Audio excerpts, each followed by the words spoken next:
Hello everyone. काही दिवसांपूर्वी international mathematics Olympiad 2024-25 ही exam झाली. तर आज आपण यातले काही एक्झाम्पल कसे सॉल्व करायचे क्लास 1 साठी. क्लास 1 ग्रेड 1 साठी ही एक्झाम कंडक्ट करण्यात आली. त्यातले काही एक्झाम्पल मला बऱ्याच जणांनी विचारले, तर ते आपण कसे सॉल्व करणार आहोत ते बघूयात थोडक्यात. त्यातले 10 एक्झाम्पल आज बघूयात आपण. नेक्स्ट पार्टमध्ये 10 एक्झाम्पल बघूयात. ओके, तर पहिला example, which of the following objects can both roll and slide.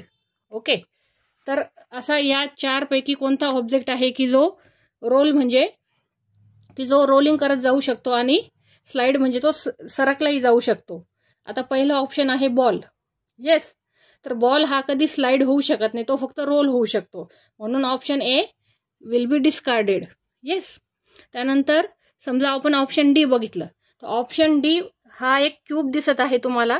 Yes, हा क्यूब जो आहे क्यूब सारखं स्ट्रक्चर म्हणजे एक खोकी दिसत आहे तुम्हाला, हे कधी घरंगळत जाऊ शकत नाही, रोल होऊ शकत नाही, म्हणून ऑप्शन डी पण आपण डिस्कार्ड करणार आहोत. ऑप्शन सी एक तुम्हाला ब्रेड दिसत आहे.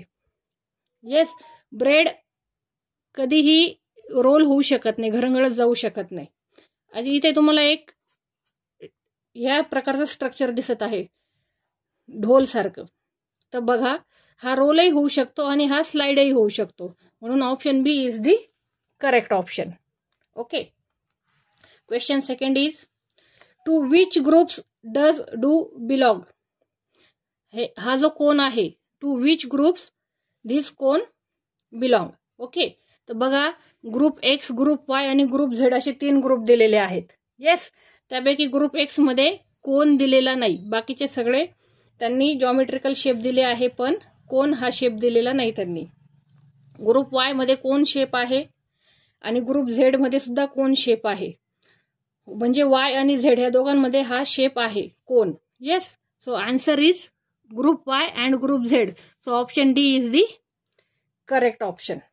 Okay, third question, Ajay has ₹65. Which of the following items can he buy. अजयकडे ₹65 आहे, 65. ओके, ₹65 आहे, तर अजय यापैकी कोणती वस्तू घेऊ शकतो. पहिली वस्तू आहे 72. ओके, आणि आपल्याला माहित आहे की 72 इज ग्रेटर दॅन 65. सेकंड आहे, सेकंड जी थिंग दिली आहे ती आहे ₹100ची, ती सुद्धा 65 पेक्षा महाग आहे. त्यानंतर ₹60. येस, आणि त्यानंतर आहे 85 ही वस्तू सुद्धा महाग आहे 65 पेक्षा. येस, तर ऑप्शन सी हे येणार का, तर 60 इज लेस दॅन 65. तर अजय फक्त यातल्या 4 वस्तूंपैकी फक्त हे जे फूल दिसत आहे ते फूल फ्लावर विकत घेऊ शकतो. Yes, understood. Okay, select the option which will complete the given figure pattern. बघा त्यांनी ही जे पॅटर्न दिलेलं आहे, येस, त्यामध्ये फर्स्ट थिंग त्यांनी 1 दिली आहे, त्यानंतर त्यांनी 3 दिलेले आहे. ओके, त्यांनी इथे क्वेश्चन मार्क टाकलेला आहे. येस, त्यानंतर त्यांनी 5 दिले आहे आणि त्यानंतर इथे थिंग्स दिलेले आहे त्यांनी 4, 4, 9. ओके, तर तुम्हाला ही सिक्वेन्स कोणती वाटत आहे. 1, 3, त्यानंतर सॉरी हिअर इज 7, 1, 3, 7, 9. तर बघा इथे 2 मिसिंग आहे, इथे 8 मिसिंग आहे. ओके, तर इथे कंपल्सरी कोणती ही तुम्हाला ऑड नंबरची सिक्वेन्स समजत आहे, बरोबर. 1, 3, इथे येणार 5, 1, 3, 5, 7, 9. So option is 5. Option B is the correct option. Yes, this is the odd number sequence. Question 5. There is a certain relationship between the pair of figures on either side of. Okay, बघा हे sign बघा. Identify the relationship of the given pair and find the missing figure. इथे जो question mark दिला आहे तिथे कोणती figure येणार आहे हे आपल्याला फाइंड आउट करायचं आहे. तर ते फाइंड आउट करण्यासाठी आधी आपल्याला ह्या ज्या पहिल्या 2 फिगर दिल्या आहेत त्यांचं रिलेशन आपल्याला फाइंड आउट करावं लागेल, बरोबर. बघा पहिली गोष्ट तर इथे स्क्वेअर दिला आहे, इथे पण स्क्वेअर आहे. ओके, मग इथे सर्कल दिला आहे, तर आपल्याला चारही ऑप्शन सर्कलमध्येच त्यांनी दिलेले आहेत. येस. त्यानंतर इथे सर्कल, इथे ट्रायंगल, तर अपोजिट रिलेशन. इथे त्यांनी ह्या सेकंड क्वाड्रंटमध्ये त्यांनी सर्कल घेतला आणि फोर्थमध्ये ट्रायंगल दिला आहे. इन अ सिमिलर मॅनर इथे स्क्वेअर दिला आहे, तर यापैकी कोणती फिगर येऊ शकते?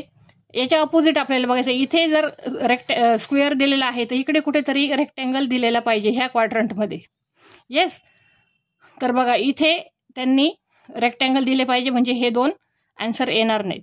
करेक्ट का? तर आपल्याला इथे रेक्टँगल दिलेला आहे, इथे स्क्वेअर दिला आहे, तर आपल्याला इथे स्क्वेअर पाहिजे. करेक्ट. येस, म्हणजे हे दोन फिगर आपण काढल्यात. ओके, त्यानंतर इथे सर्कल आहे, तर आपल्याला सर्कलचीच फिगर पाहिजे, पण ए ऑप्शनमध्ये त्यांनी इथे ट्रायंगल दिलेला आहे, तर आपण ऑप्शन ए सुद्धा काढून टाकणार आहोत. बघा इथे स्क्वेअर, तर ह्या साईडलाच त्यांनी स्क्वेअर दिला आहे. आपण ह्या दोघांमध्ये रिलेशन फाइंड आउट करून ही फिगर आपण फाइंड आउट करत आहोत. ओके, इथे सर्कल दिला आहे, तर इथे सर्कल दिला आहे, so option B is the correct option. असं तुम्हाला रिलेट करायचे आहे. हे दोन फिगरवरून ही फिगर फाइंड आउट करायची आहे. ह्या दोघांमधलं रिलेशन फाइंड आउट करायचं फर्स्ट, आणि मग ही फिगर फाइंड आउट करायची आहे. Okay, example number 6. There are how many rectangles in the given figure. आपल्याला रेक्टँगल्स काउंट करायचे आहे.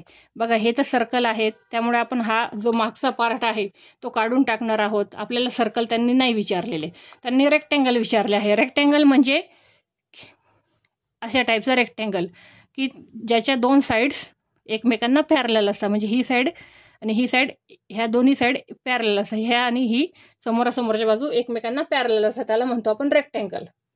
स्क्वेअरमध्ये चारही साईड्स ह्या इक्वल असतात, याला म्हणतो आपण स्क्वेअर, याला म्हणतो आपण रेक्टँगल. ओके, तर त्यांनी आपल्याला विचारलेलं आहे rectangle. Yes. There are how many rectangles in the given figure. बघा पहिला रेक्टँगल आपण सगळ्यात मोठा घेऊया. एक रेक्टँगल झाला हा, त्यामध्ये अजून एक लहान रेक्टँगल दिला आहे, 2 रेक्टँगल झाले. परत हा वर एक रेक्टँगल दिला आहे, हे 3 रेक्टँगल झाले. 1 2 3.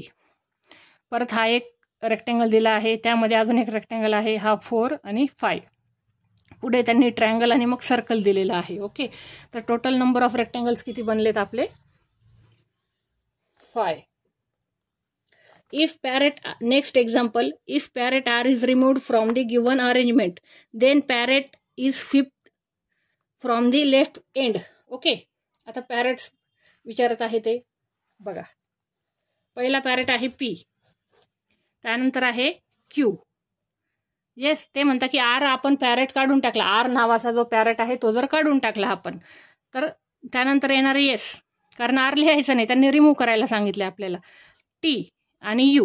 मग लेफ्ट साईडने 5th नंबरला कोणता पॅरेट येईल असं ते विचारत आहे. तर बघा हा फर्स्ट पॅरेट, हा सेकंड, थर्ड, फोर्थ आणि फिफ्थ पॅरेट कोण येणार आहे? U नावाचा. So option B is the correct option. Yes. Car is parked. Next example number 8.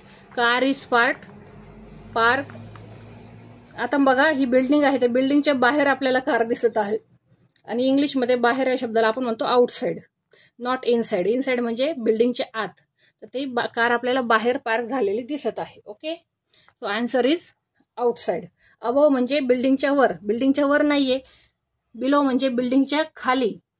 Okay, बिल्डिंगच्या खाली पण नाहीये ती, म्हणजे बिलो दी बिल्डिंग. येस, तर बिल्डिंगच्या बाहेर कार आहे. त्यानंतर question number 9. Select a figure from the options which is exactly same as the given figure. आता असा क्वेश्चन मुलांचं ऑब्झर्वेशन वाढवण्यासाठी दिलेला असतो एक्झाममध्ये. ठीक आहे, ही जी फिगर दिसत आहे तुम्हाला, एक्झॅक्ट ह्या 4 पैकी कोणती फिगर तंतोतंत त्याशी मॅच करते, जुळत आहे, ते आपल्याला बघायचं आहे. ओके, तर बघा पहिली ऑप्शन ए जर घेतला तर ह्या फिगरला कलर आहे, याला नाहीये, म्हणून आपण ऑप्शन ए डिस्कार्ड करणार आहोत. ओके, ऑप्शन डी बघा, इथे ते जे इयर आहेत त्यांना ब्लॅक कलर आहे, इथे नाही आहे, म्हणून ऑप्शन डी पण आपण डिस्कार्ड केला. येस. आता ऑप्शन बी आणि ऑप्शन सी मध्ये काय डिफरन्स आहे? सगळं तर सेमच दिसत आहे, पण ऑप्शन बी मध्ये इथे शेपूट दिसत नाहीये, पण ऑप्शन सी मध्ये आहे. ओके, मग आपण ऑप्शन बी पण डिस्कार्ड केला. So answer is option C. तर तुम्हाला एक ऑब्झर्वेशन करायचं आहे ठळक. Last question, question number 10. Which of the following is the shortest? Shortest त्यांनी शॉर्ट नाही विचारलेला किंवा शॉर्टरही नाही विचारलेला, शॉर्टेस्ट म्हणजे सगळ्यात लहान. या चारपैकी कोणती फिगर दिसत आहे तुम्हाला? तर ऑफकोर्स सगळ्यात लहान तुम्हाला दिसत आहे कॅन्डल, ऑप्शन सी. ओके, तुम्हाला अजून यावर व्हिडिओज पाहिजे असेल तर कमेंट करा. Like, share and subscribe. Thank you.